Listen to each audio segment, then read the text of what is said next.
Ahead of Memorial Day, President Donald Trump and First Lady Melania Trump visited soldiers' graves at Arlington National Cemetery on Thursday.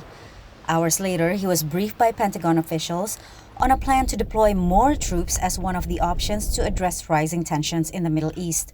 I would certainly send troops if we need them. Iran has been a very dangerous player, very bad player. They're a nation of terror, and we won't put up with it. Trump said he doesn't think he needs to send troops at this point. U.S. warships and carrier strike groups have already been deployed to the Persian Gulf.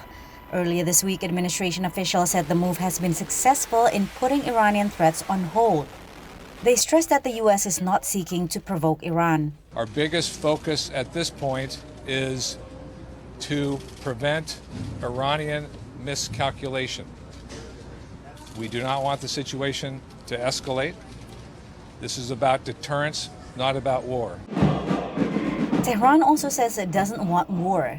Still, analysts say the risk of confrontation is high. Each side is trying to create a deterrence posture, so increasing force presence with U.S. capabilities in the region to send a message to the Iranians. If you attack us, we will retaliate. The Iranians are doing the same thing. After pulling the U.S. out of the Iran nuclear deal in 2018, Trump has pursued a maximum pressure campaign through heavy sanctions to stop Iran from producing nuclear weapons and contain its expansionism across the Middle East. We have articulated 13 complex demands which affect every aspect of Iran's relations with all of its neighbors, as well as with virtually the entire world. Iran is unlikely to meet these demands.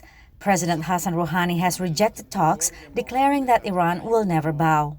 What will happen next is unclear. Trump talks tough on Iran but campaigned against never-ending wars.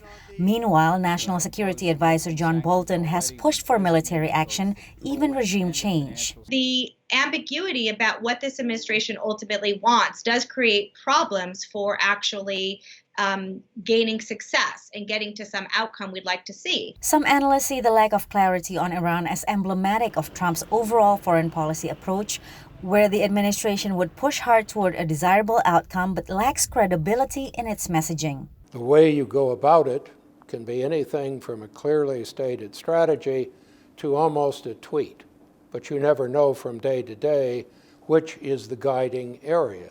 If deployment is approved, it's a shift for Trump, who has repeatedly emphasized the need to reduce U.S. troop presence in the region. Patsy Widakuswara, VOA News at the White House.